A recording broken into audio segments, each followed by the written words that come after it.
जंगल की एक छोरी को देख लिया। एक कॉलेजियन जब गया था जंगल में पिकनिक के लिए सबके साथ, तो उस छोरी को देखते ही लव एट फर्स्ट साइट में उसके प्रेम में पागल हो गया। परिचय किया उस लड़की के साथ, उसके आदिवासी माँ बाप से मिला, कहा कि मैं आपकी बेटी के साथ विवाह करना चाहता।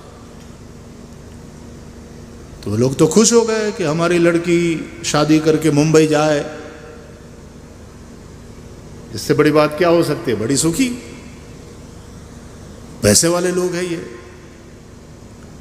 तो लड़के ने अपने घर आकर के माँ बाप से बात करी कि मैंने एक लड़की अपने लिए पसंद कर लिया। अच्छा, कौन शहर की है बेटा, कितना पढ़ी लिखी है? आदिवासी लड़की है, जंगल की छोरी। क्या पागलपन है, तुम इतने पढ़े लिखे, हम लोग शहर के लोग, इतने सुखी परिवार के, और वो गरीब झोंपड़ी में रहने वाली जंगल की छोरी। नहीं जमेगा बेटा। बोले ना ना ना मम्मी, तुम्हें पता नहीं है, वो जंगल का फूल है, मुझे बगीचे का फूल नहीं चाहिए, मुझे जंगल का फूल चाहिए। उसका सौंदर्य, उसकी सहजता, उसकी निर्दोषता, बस मुझे वही पसंद है। तो फिर लड़के ने नक्की कर लिया कि भाई चलो, राजा को जो पसंद आई सो रानी, विवाह कर लिया गया। और वो आई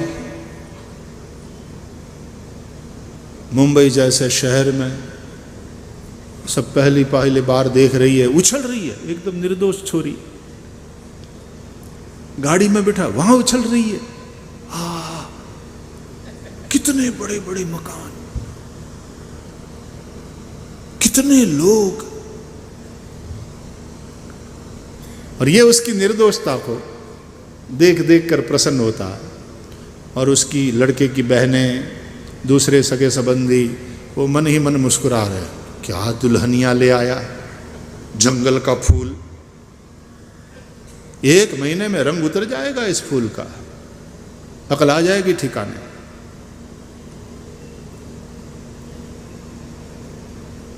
बढ़िया सी जिंदगी चली, महीना भर हुआ। इस लड़के ने कहा अपनी पत्नी से, वही जंगल वाली छोरी, सुनो, तुम खाना पकाना जानती हो ना? बोले हाँ, हम सब जानू हूं। अच्छा, मुझे खाने का शौक है, तो आज तुम मैं जो कहूंगा वो सब्जी बनाओगी? हाँ हाँ बनाएंगे। तो गोभी लेकर आया, इसकी सब्जी बनाना, ठीक है? जब मैं आज ऑफिस से आऊं तो डिनर में हमको इसकी सब्जी चाहिए। बोली हम तो थाली में देंगे। अरे बोले डिनर में का मतलब है रात्रि के भोजन में। अनपढ़ छोरी, उसको लगो डिनर में देंगे। बोले नहीं, हम तो थाली में देंगे। बोले रात के खाने में? अच्छा ठीक है, मिलेगा, तुमको जैसी बनानी आवे बनाना, ठीक है? तो कहती अरे लेकिन इसका नाम तो बताओ। बोले इसको गोभी कहते हैं, गोभी। अच्छा, तो वो तो गया।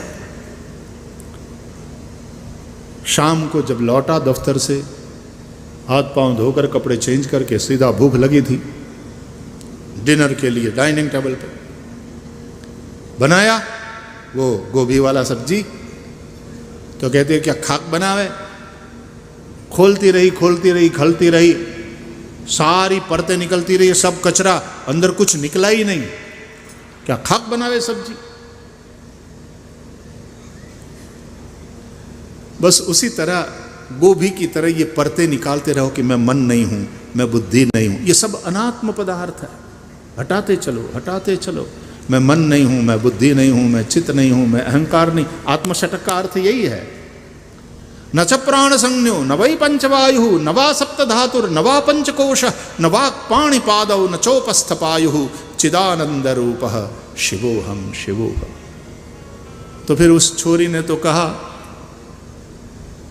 कि सारे परतें निकालती रही, परतें हटाती रही, फिर अंदर से कुछ निकला ही नहीं, काहे की सब्जी बनावे। तो मैं मन नहीं हूं, मैं बुद्ध नहीं हूं, चित्त नहीं, हटाते चलो। वो हटाते फिर एक स्थिति ऐसी आएगी कि हटाने को कुछ नहीं बचेगा। अब व्हाट नेक्स्ट? बोले नेक्स्ट ये है कि अब सोचो कि ये हटाने वाला कौन था, कौन हटा रहा था, कौन ये सब निषेध कर रहा था कि मैं मन नहीं हूं, मैं बुद्धि नहीं हूं, मैं चित्त नहीं हूं, मैं अहंकार नहीं हूं। वो नित्य है, उसको आत्मा कहते हैं। वही तुम हो, वही तुम्हारा स्वरूप है। और स्वरूप का अभाव असंभव है। ज्ञान की दृष्टि से इस वाक्य को स्वर्ण अक्षर से लिख लो। स्वरूप का अभाव असंभव है। इसलिए मैं नहीं हूं ऐसी अनुभूति किसी की भी नहीं हो सकती। मैं हूं, यही सबकी अनुभूति है। और इस स्वस्वरूप का अनुसंधान आद्य शंकराचार्य कहते हैं यही भक्ति है। स्वस्वरूपानुसंधानम भक्ति ही। श्रीमद् भागवत में इस प्रकार का वेदांतिक ज्ञान कूट कूट करके भरा है। हमको लगता है कि भागवत मतलब कन्हैया के उधम की कथा, उसकी माखन चोरी, चीर हरण, गाय चराना, बंसी बजाना, रास रचाना और कभी गीता का गायन करना, कभी युद्ध करना, कभी करवाना। इतना ही कृष्ण चरित्र नहीं है। ये तो हमारी समझ में आने वाला और उसमें रस पड़ने वाली बातें हैं, लेकिन सार उसका क्या है? श्री कृष्ण ही सबकी आत्मा है, कृष्ण ही परमात्मा है। तत्त्वम असि, इसलिए वेद कहते हैं वो तू ही है। तो भाई मैं हूं यह अनुभव करने के लिए आपको हैदराबाद छोड़कर हिमालय जाने की बिल्कुल जरूरत नहीं है। और मैं हूं यह अनुभव तो छोटे बच्चे को भी है। बस इसको थोड़ा सा ठीक किया जाए तो ये मैं हूं ये आपका अनुमान है कि आपका अनुभव? बताओ, ये आपका अनुभव है कि आपका अनुमान है? अनुभव है। उमा कहूं मैं अनुभव अपना। लेकिन तकलीफ क्या है कि हमारी वो आत्मबुद्धि शरीर में हो गई है कि ये मैं हूं, इसलिए मरने से डरते हैं। मैं मर जाऊंगा तो, मैं नहीं रहूंगा तो, ये मैं नहीं रहूंगा तो, ये भय शरीर को मैं मान लेने के चलते हैं। ये सुखदेव जी ने राजा परीक्षित को समझाया कि राजा, देह में जो आत्मबुद्धि है उसका त्याग करो। अज्ञान के चलते ही देह में आत्मबुद्धि होती है। जब तक देह में, शरीर में आत्मबुद्धि है कि ये मैं हूं, तब तक तुम्हें तक्षक का भय रहेगा। तक्षक काल है। देखो, संसार को भी सर्प की उपमा दिया गया है। यह भागवत में है। योगेंद्राय नमस्तस्मै शुकाय ब्रह्मरूपिणे संसार सर्प दष्टम यो विष्णुरातम अमुमुच। विष्णुरातम परीक्षितम, परीक्षित का दूसरा नाम है विष्णुरात। विष्णुरात का अर्थ होता है विष्णु ने, भगवान ने कृपा पूर्वक जो दिया है। एक कथा ऐसी है कि जब परीक्षित जन्मे तो मृत जन्मे। मृत क्यों जन्मे? क्योंकि ये जब मां के गर्भ में थे तब उसको मिटाने के लिए अश्वत्थामा ने ब्रह्मास्त्र का प्रयोग किया था। उस ब्रह्मास्त्र के तेज के चलते ये गर्भ जलसा गया। तो जब ये पैदा हुए तो मृत पैदा हुए। तो पांडव सब बड़े दुखी हो गए कि अरे हम पांडव तो जिंदा है, लेकिन हमारा बेटा अभिमन्यु भी कुरुक्षेत्र के युद्ध में वीर गति को प्राप्त हो गया। अच्छा, द्रौपदी से जो 5 पुत्र हुए थे उसको भी अश्वत्थामा ने हत्या कर दिया। अब हमारे वंश को आगे बढ़ाने वाला यही एक बच्चा हमारे अभिमन्यु की विधवा पत्नी उत्तरा के उदर में था, और वो भी जब पैदा हुआ तो मृत पैदा हुआ, मरा हुआ। तो पांडव बड़े दुखी हुए, हमारे वंश को कैसे अब आगे बढ़ाए। भगवान द्वारकाधीश श्री कृष्ण वहां हैं। श्री कृष्ण ने, ध्यान से सुनना, श्री कृष्ण ने हाथ में जल लिया, कहा यदि मैंने कुरुक्षेत्र के युद्ध में न कौरवों का पक्ष लिया हो न पांडवों का पक्ष लिया हो, मैंने केवल धर्म का पक्ष लिया हो, सत्य का पक्ष लिया हो, तो ये बालक जीवित हो जाए। पानी छिड़का, बालक जीवित हो गया। क्या कहती है ये कथा?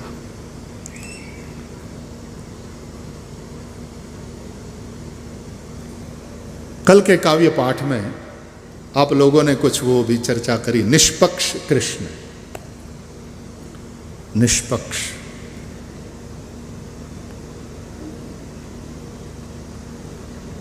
और कल ये भी बात आई कि भागवत के कृष्ण भी माथे पर पक्ष धारण करते हैं, पंख। बर्हापीडम नटवर वपु कर्णयो कर्णिकारम बिभ्रद्वास कनक कपिशम वै जयंतीम च मालाम। आज किसी ने प्रश्न भी किया है कि भगवान के गले में जो माला रहती है वैजयंती माला, उसका कृपया करके महत्व बताइएगा। वैजयंतीं च मालाम रंध्रान वेणोरधरसुदया पूरयन् गोपवृन्दैः वृंदारण्यम स्वपद रमणम प्राविशद गीत कीर्ति। बर्हापीडम, आपीड मुकुट, बरह मोरपंख, जिनके माथे पर मोरपंख का मुकुट है। रामचरितमानस में भी जब पुष्पवाटिका में, कल पुष्पवाटिका बड़ा सुंदर प्रस्तुतिकरण हुआ, बड़ा सुंदर दृश्य। पुष्पवाटिका में जब सीता जी ने पहली बार भगवान राम का दर्शन किया तो तुलसीदास जी लिखते हैं कि क्या देखा? मोर पंख सिर सोहत नीके मोर। गाइए।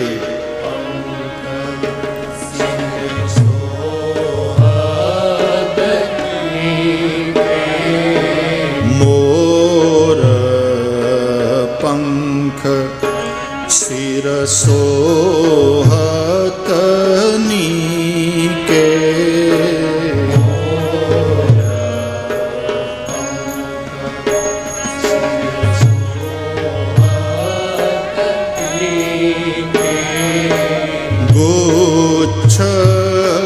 बीच बीच कुसुम कली के।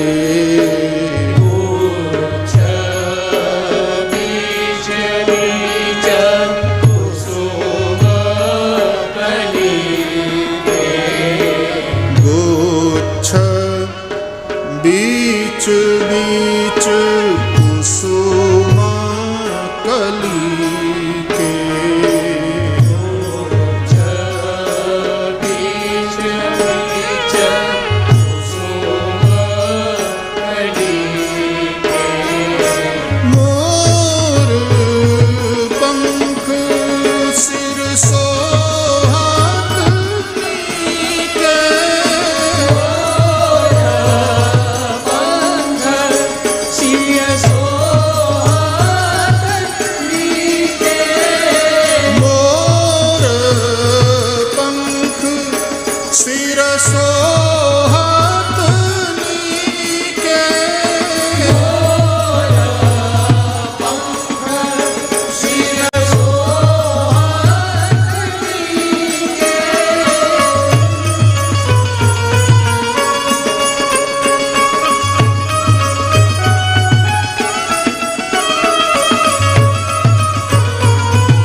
पंख सिर सोहत नीके।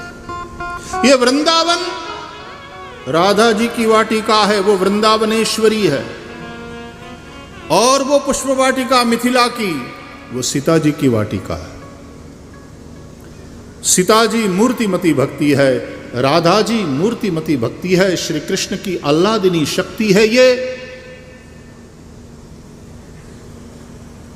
भक्ति की वाटिका में जाने के बाद, प्रवेश करने के बाद, एक तो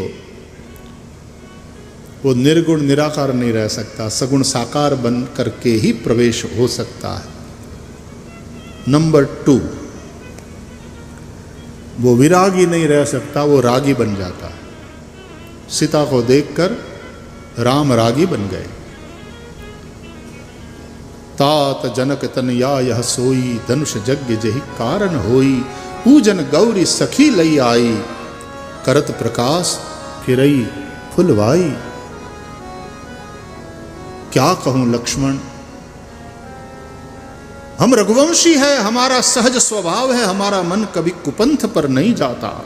लेकिन आज मैं कबूल करता हूं कि आज इसको देखकर मेरे मन में कुछ हलचल हुई, इसमें अनुराग हुआ जा रहा है।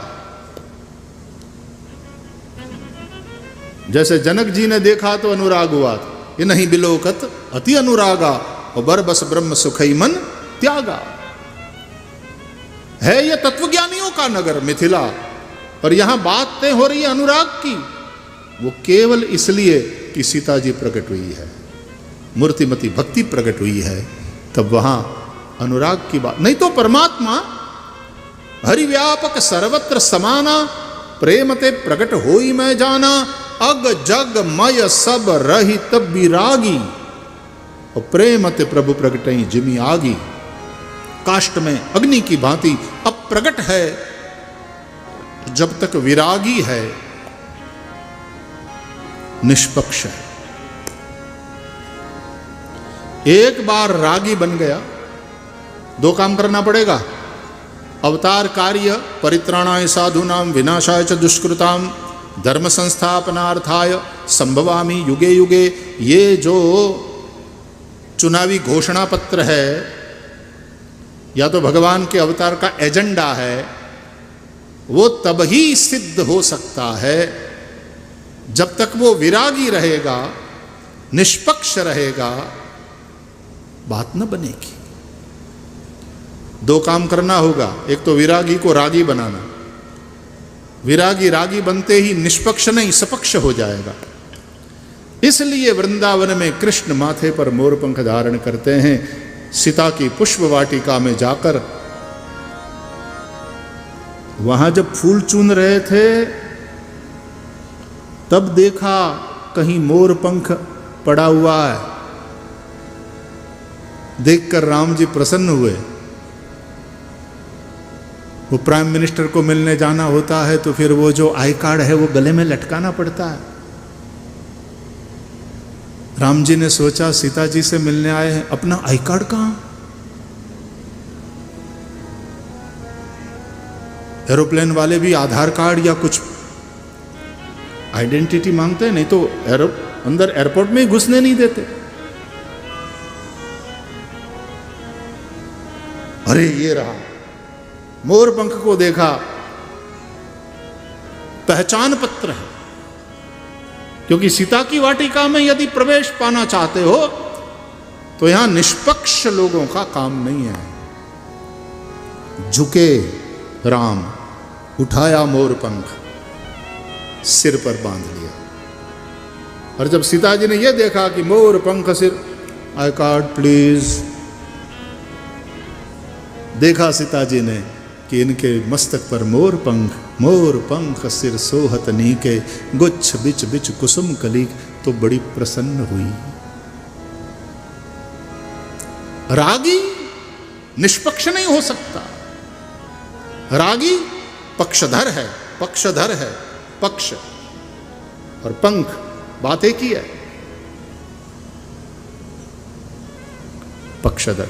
एक बार मथुरा में, वहाँ वृंदावन में एक पंडित जी पूजा करा रहे थे यजमान को, तो पूजा में हाथ में जल दिवाया और संकल्प करा रहे थे। तो संकल्प कराते करते श्रावण मासे शुक्ल पक्षे ऐसा बोल दिए। अब चल रहा था कृष्ण पक्षे बोल दिए, तो चल रहा था शुक्ल पक्ष। तो यजमान भी बड़ा होशियार था, बोले पंडित जी गलती कर रहे हो, संकल्प ठीक से कराओ, शुक्ल पक्ष चल रहा है, आपने गलती से कृष्ण पक्ष बोल दिया। तो पंडित भी ब्रजवासी, और ब्रजवासी तो बोले वर्ण गुरु ब्राह्मण, ब्राह्मण गुरु सन्यासी, सन्यासी का गुरु अविनाशी, और अविनाशी का गुरु ब्रजवासी। यह है ब्रजवासियों का स्थान।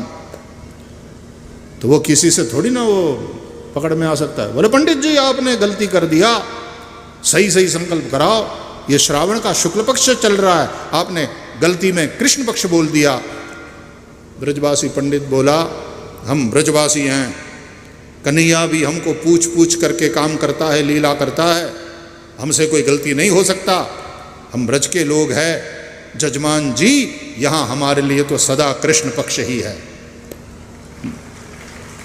क्योंकि हम कृष्ण पक्ष वाले ही हैं, हमारे लिए सदा कृष्ण पक्ष।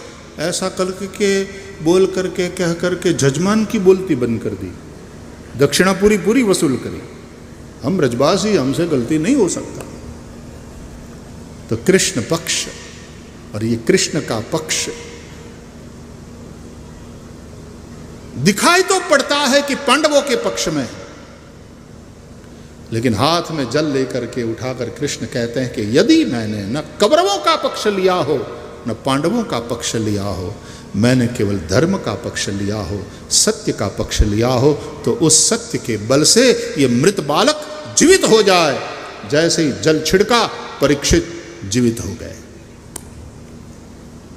मतलब यही महाभारत का सत्य है, हकीकत यही है। ये कोई फुफेरे भाई लगते हैं इसलिए उनके प्रति आसक्ति है, ये वाली बात नहीं। जो सीता की वाटिका में है, जो राधा की वाटिका में है, वृंदावन में है, तो वहां भगवान जरूर पक्ष लेते हैं, लेकिन वो पक्ष किसका होता। तो हम चर्चा थोड़ी मैं जो शुरू करी थी वो पूरी कर दूं कि निष्पक्ष और विरागी जो रहता है, अग जग मय सब रहित विरागी, उस विरागी को रागी बनाना पड़ेगा, नंबर 1। और नंबर 2, रागी बने हुए में रोष पैदा करना होगा, तब जाके अवतार कार्य जो एजेंडा है वो पूरा हो सकता है। अब रामायण को देखिए, राम जी के साथ साथ सीता जी और लक्ष्मण जी भी है। सीता जी का काम विरागी को रागी बनाने का, और लक्ष्मण जी का काम रागी बने हुए राम में रोष पैदा करने का, तब अवतार कार्य होता है। नहीं तो भगवान में रोष काहे का? भगवान तो शांताकारं भुजगशयनं पद्मनाभं सुरेशम। राम तो कैसे हैं? बोले शांतम शाश्वतम अप्रमेयमनघम निर्वाण शांति प्रदम ब्रह्मा शंभु फणीन्द्र सेव्य मनीषम वेदांत वेद्यम विभुम। शांतम, उसमें रोष पैदा करना। भैया पानी जैसा है वैसा है, लेकिन इन ठंडी के दिनों में स्नान करना है तो थोड़ा गर्म करना पड़ता है कि नहीं? और नदी में जो बहा जा रहा है उस पानी से, नदी बहुत दूर है, तो व्यवस्था के माध्यम से आप अपने घर में नल इत्यादि के द्वारा लाना पड़ता है कि नहीं? और नदी के पानी को किस तरह से गर्म करोगे? वो नल वाले पानी, अपने बाथरूम में जो पानी आया उसको गर्म कर सकते हो, निर्गुण को निराकार को कैसे गर्म करोगे? उसको कैसे रागी बनाओगे? इसलिए भक्तों की भक्ति के वशीभूत होकर के जो सगुण साकार बनकर आता है, हम मानते हैं कि वह परमात्मा निर्गुण निराकार भी है और वह परमात्मा फिर सगुण साकार भी बन सकता है. So in descending order we have accepted 3 words. इसको फिर ध्यान से सुनिएगा. 3 शब्द है उतरते क्रम में. ब्रह्म, ईश्वर, भगवान. ब्रह्म निर्गुण निराकार, प्रत्यक्ष चैतन्याभिन्न, वही परब्रह्म परमात्मा इस सृष्टि का अभिन्न निमित्तोपादान कारण है. मतलब बनने वाला भी वही है और बनाने वाला भी वही है. उपादान कारण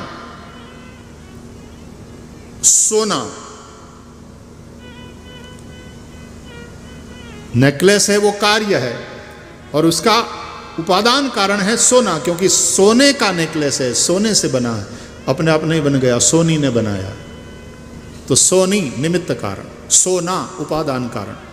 लेकिन यहां सृष्टि की बात करें तो सोना और सोनी ये दोनों अलग नहीं हैं, क्योंकि सृष्टि के आदि में जब कुछ भी नहीं था तो परमात्मा कहते हैं मैं ही था, मेरे अतिरिक्त कुछ भी नहीं था, मेरे अतिरिक्त और कोई नहीं था, केवल मैं ही था.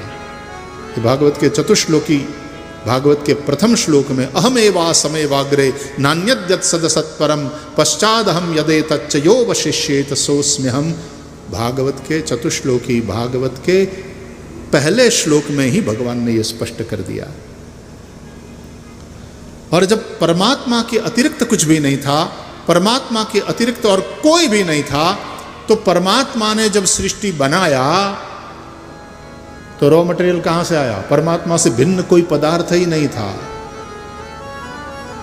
और परमात्मा से अतिरिक्त और कोई वस्तु ही नहीं थी, तो इंस्ट्रूमेंट कहां से?